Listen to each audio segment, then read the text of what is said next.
era nga bwe sodo okubatenga etambula abegomba ba presenter ne mubalaba nga batambula ne bagenda mbivulo ebyenjawulo ne waliwo ennaku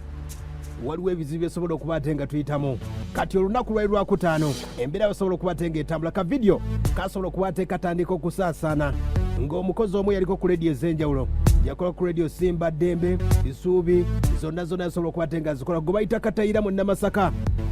bangi bamuyita Kibuuka David Nsimbi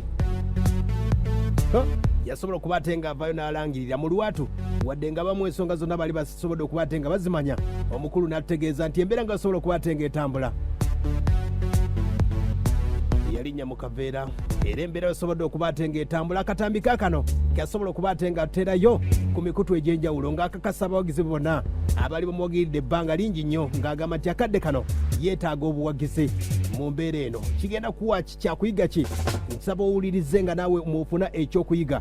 embeera nga bwesobodde okubatenga etambula wulira akatambi kano akaali ak'ennaku Kibuuka David Nsimbi original name the former Munamasaka Dembe FM Katayira radio Simba mazima etuukidde okwejjayo mbadde nabula abantu nga bannoonya tebandaba obuzibu bwe nalina ennyumba yange bakazi bange baagikayana ne bagitunda kati ndi mukazi go noonya kyende n'enkiwa mmanja ne kimbula yenna ali gyali antegedde yammanyi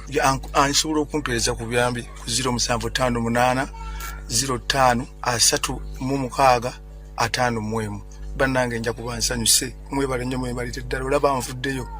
Nalwala bannange ebyaddala njogera mazima Nalwala munyama lwaliro gonna kiruddu wa joint research yonna gye bali n'ekina Buyambi bwa ddagala bannange nasanyuka alubanda bina nantaasa mwebale nnyo baganda bange mwebale nnyo ddala Nsimbi aya basi akatambi akwasobola okubateeka saasaana si yasookedde ddala bwe tuba tetwerabidde omukulu gwayita fire bongo olunaku lwali lwa Saturday lwali lwa mukaaga basobola okubatenga bamujjukira ndoza lunaku lwekyangenda kubatenga njogera ku obulamu bwa fire bongo nga basobola okubatenga butambula tufune ekyokuyiga mu mbeera eno esobodde okubatenga ejja omukulu ono fire bongo yasobola okubatenga avaayo mbayimbi nasobola okubatenga yeerangirira abamu ne bakayita akabadi ne bagamba nti oba yali alina kyayagala okuyisa fire bongo lutaya awonda omukulu gwe bayita Livingstone Kasozi naye n'avaayo nategeeza nti yalinnya mu kaveera abantu bannyo abasobodde okuba tebali mu entertainment omukulu gwe bayita supercharger yakolako ku radio Nsubuga Moses yasobola okubatenga avaayo neyeerangirira noono omukulu asobodde okubatenga avuddeyo n'atubulira nti embeera yatabuka wano nno wasobodde okubatenga akubidde omulanga ab'emikwano n'ab'enganda bonna basobola okubatenga bamuyamba mu mbeera nga basobodde okubatenga entambula asobodde okubatenga mufunako wano okubatenga atubuulira bino bituufu oba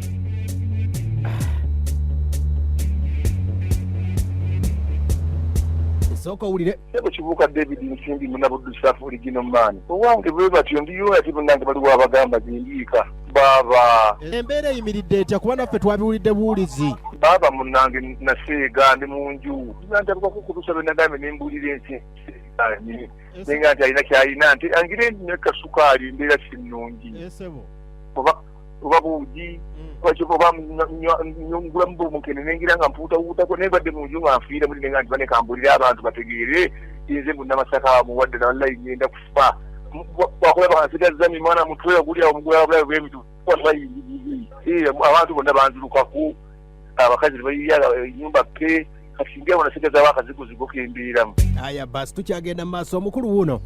gwe bayitanga Katayira mwamuwuliranga David Nsimbi yakolako neyo kumbabule yonna asobodde okubatenga atabaala nze okusooka okubawuliriza bakolanga n'omukale gwe bayita Pade Bitama bakolanga waliwo yategekanga n'ekivulu kye bayita waliwo bayitanga ku Park View abaana ba Kalioki nga kye beekola obudde obwo abajjukira ebiseera ebyo Pade Bitama nga we bali mmese bonna nga bakitambuza wuno atubuulidde mu lwatu oyinza ogamazaabyo yeyogeredde wuno Katayira nga ababuulira totya kwogera wulira era Kizito John muganda wange neyanzege baganda bange bagenda kumpita ku TV ebyo byonna tebannange bagundi abasinzidde negindi bampadde kino kati bakabira bagoba bamperezayo emitwalo 2 maze okugulayo obuwunga mbutadde wano bulwadde ki kati obusinga okutawanya mukama wange ati nalala buno obulwadde obwa mukenenya kati bwezala obulwadde bwa mukenenya kati buli kawungeezi mba mulwadde kati naffe zinagenze nengwamu embira amaaso kasonoka simanyira kumanya nimirizwa kagamba engeri yotesina Buyambi bulungi empeka zino bwezirira nga tuli zote zimbulamu bwensi emu baba munenja kusanyuka nnyo muganda wange kale leeta Kizito John amannya era nze Kibuuka David Munamasaka yennyini munnawuli. Aya basi nange nsobodde okuba ate nga ensonga y'okutambuza muda ku muda Nsimbi nange ne mukanyugirako mpola mpola mu mbeera nga nsobodde okuba ate nga etambula yataddeko bingi nnyo ebisobodde okuba ate nga bitambula kwe kuba ate nga nfunayo wa famire muganda woono omukulu asobodde okuba ate nga ategeeza n'asobodde okuba ate nga ali mu kisaawe kya media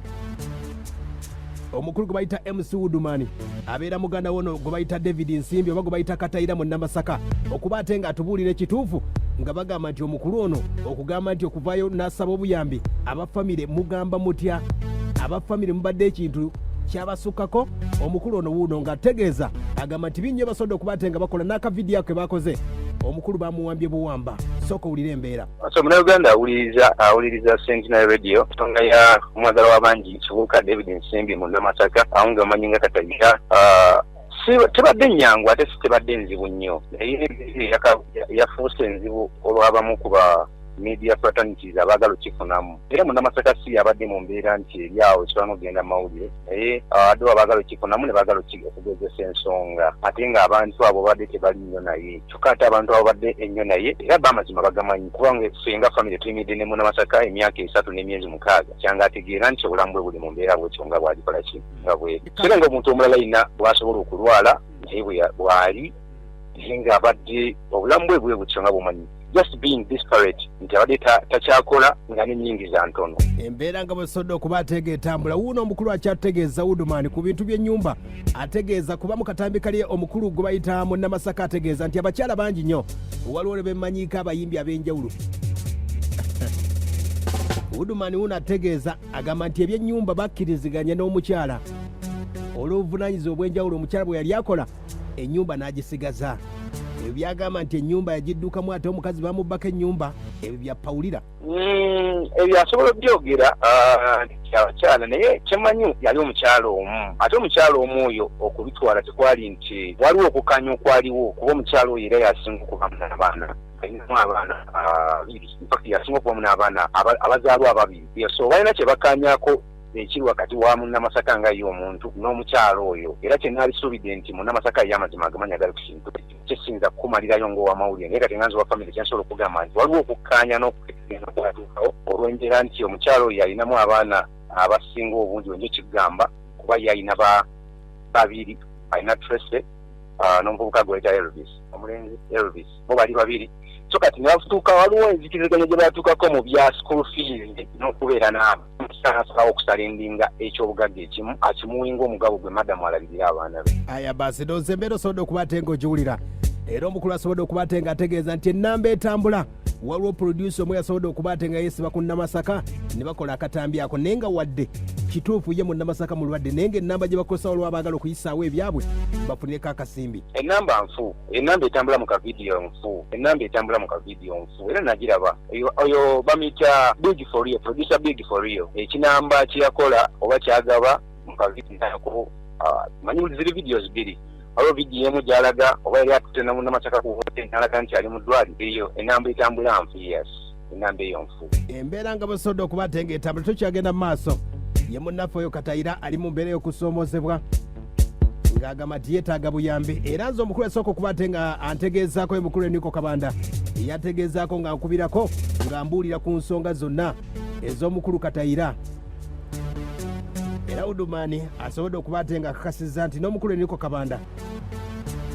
Katayira yamuyambako. Eniko Kabanda yayingiramu emyezi egiwedde era naye yagezaako okumunoonya kale era n'amunoonya mbadde tufunanga feedback ye naye nga yamunoonyako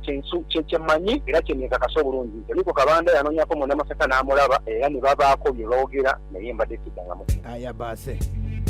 era asobodde okuba ate nga anokoddeyo abasobodde okuba ate bayambidde ddala Munamasaka ono akadde akazibu kasobodde okuba ate nga atambuliramu bw'oba nga oli pulezenta oli muyimbi kyaguyiga ki kyosobodde okuba ate nga oyigamu mu mbeera eno okwekuuma kikulu nnyo oyinza okuba ate nga abantu bakuwaga obeera ku leediyo ne bakuwaga n'otasobola kuba ate nga weekuuma n'ozanyira mbudde bwo obanga oli muntu yenna kozesa akadde kozesa tayimu yo wuuna mukulu yeebaza abasobodde okuba ate bababeereddewo mu mbeera yonna si byonna kuba kyo kijja kujjawo kiri nti Munnamasaka omwagala w'abangi mugonvumu tetusobola kijjawo mugonvumu ekyo kituufu mugonvumu era ekigambo nti yeetaaga obuyambi kituufu yadde ng'eyakireese yakiyisiza makubo matuufu yes kuba toyinza genda n'oddiya muntu nga mulwadde n'omuwamba buwambi bamukozesa vidiyo nga bw'oyagala oba bw'olabye kuba yayinza okugamba abafamire emu abaddewa naye tubadde ne Munnamasaka for 3 and 6 months period ng'ali mu mbeera gy'alimu bwetyo naye omuntu oyo big for reasons mbadde simulabanga era mu bantu media personality ereddewo Munnamasaka is no longer on the list ye muganda wange naye nga famire ngaffe tulina aba personalities be tubadde nabo okuva Munnamasaka lyafuna obuzibu etayinza kulekayo ng'omukulu gwe bayita programs manager general manager wa Record FM waliwo omukulu wamuyita promotion mu Vision Group yes omukulu yabereddewo nnyo Munnamasaka then n'omuyimbi gwe bayita Grace Nakalema abo be bantu basatu bokka bayinza okwogera ku Munnamasaka naffe family ne tugamba yes those are the right people. Aya basi ndoze embeera yonna osobodde okuba ate ng'ogiwulira kikuwa kyakuyiga ki ye pulezidenti ow'okubiri gwesobodde okuba ate nga ntegeera asobodde okuba ate nga avuddeyo n'alangirira mwabiwulira ngamba biba akadongo kamu embeera yasajjuka dda embeera nga bwesobodde okuba ate